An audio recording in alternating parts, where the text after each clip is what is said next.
everybody, Rebecca here for the May 2024 budget plan. So, y'all can see just from the get-go here that there are some expenses. But before we get there, I will start at the top here for the income portion of the budget. I actually will adjust this down just a little bit because my main job, my work schedule is changing such that I am not going to be getting a weekend shift differential on Friday nights anymore.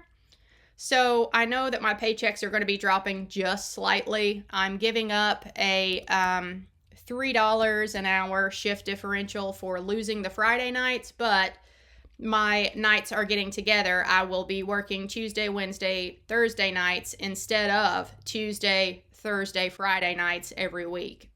So that makes a lot more sense, and I would prefer that schedule over having split nights. So yeah, it is what it is. I'm okay with taking a little bit of a pay cut there. So we'll see what it is. My schedule starts next week, so I'm not exactly sure what my paychecks are going to be yet, but we'll just estimate $23.75. So total income for the month should be around $47.50. I will likely have a small amount carried over from April into May.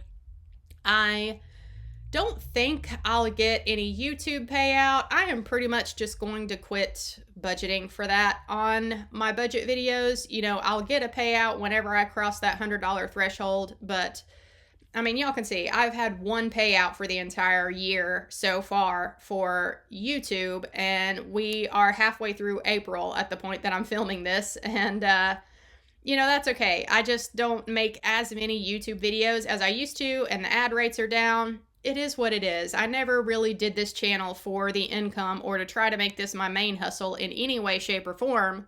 I am just documenting my own journey to try to get to FIRE. So that is what we're doing here. The bills and spending section of the budget here, one positive thing is that my mortgage payment is decreasing slightly for May. It's going down by about $20, so that'll be nice. I'm budgeting $125 for utilities, internet $65.25 like always, gas and car wash. I'm going to drop this down a little bit. Let's do $100.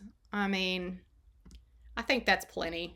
Food and household, $600 like always. Yard care, gonna budget $150 there and hope that it's a little bit less. I do have a niece that is graduating high school, and I gave her brother $100 when he graduated, so I will send her $100 too. This plane ticket thing, this is the trip to Sweden that as of right now I feel like should happen, but I'm still very much up in the air about whether or not it will actually happen. If you saw the April budget update video, basically I am hoping that my work will allow one of the travelers to extend her contract a little bit so that I am able to take the 3 weeks off that I want to make a trip over to Sweden. But you know, even if they don't approve her for those 3 weeks, I'm still going to request 2 weeks off and try to make a trip over there and spend some time with my husband one last time before I potentially come back and really try to take on a second job. So that's where we're at there. And for plane tickets to Sweden for June, because that's when I would be taking the trip, they're kind of expensive, but you know what? That's okay. But the fact that it is so expensive, this means that my savings rate for May is probably not going to be spectacular, but you know, that's okay. If I get the opportunity to go, I am going to go. I have not been to Sweden since August of last year, and honestly, that is just not acceptable. I mean, my husband and I, we are married and we barely see each other. And that is a huge motivator for me to get to FI. I need to FIRE as quickly as possible so that we can actually be together and I can feel like my life is beginning. I mean, honestly, To me, it just feels like I work, sleep, repeat. I am in the complete messy middle of trying to get to fire, and all I feel like my life is work and sleep right now, which is why I'm even considering taking on a second job seriously again. Because why not? I mean, if I just want to grind to get to fire as fast as possible, then I need to increase my income. And the best way that I know how to do that is to take on another job. Time is going to pass anyway, so why not make more income, save it, invest it, and get to fire faster? So, we'll see how all of this plays out. Maybe nothing will work out again, because that's kind of always how it's gone in the past. I've looked at second jobs before and it's never worked out, but we'll see. So, next line item is Mother's Day. I usually do something for my mom, and she will be coming over to house sit for me anyway. So, yeah, we'll do something for Mother's Day for her. Budgeted $100 there. And I haven't budgeted anything for meds, vitamins, or some more whey protein. I think I should be good for May. Pretty sure. So yeah, I'm just going to leave that at 0. And I haven't budgeted anything for personal or miscellaneous for May.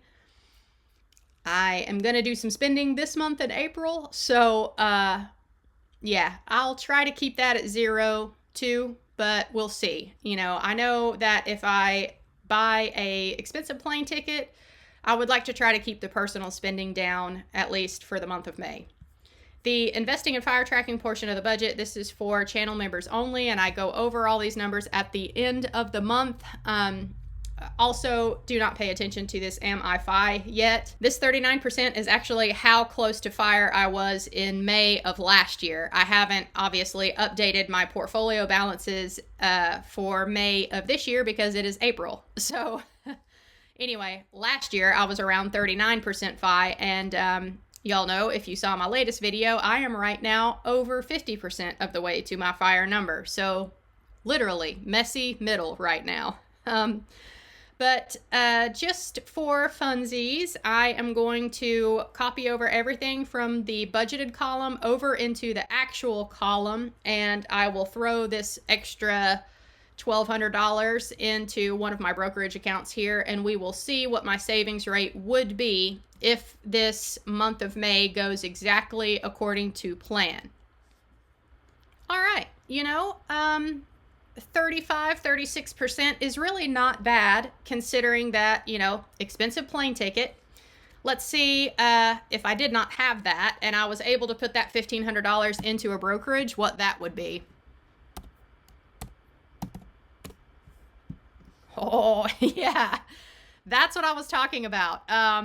Yeah, I expect that once I don't have any larger expenses in my budget from month to month, that a 60 to 70% savings rate should be easily attainable for me. Now, I have no debt anymore. This is the first month that I have ever set up a budget without a debt section, and it feels really good, y'all, I gotta say. But, I do have this larger plane ticket expense that will likely come out in May if I am able to make one last trip over to Sweden. So, that is what it is. It is very much worth it if I can get a little bit of time with my husband before I potentially take a second job. But y'all, if I can get a 60 to 70% savings rate just with my current full-time job, imagine what it would be if I had a second full-time job, second full-time income, and I am just able to save 100% of that second job's income for me. I mean, we're talking 80-90% savings rates for the month. That would be insanity. Now, I know that I can't work 6 12-hour shifts every week just indefinitely until I get to fire. I mean, maybe I could, but I think it would be unrealistic to try to plan for that.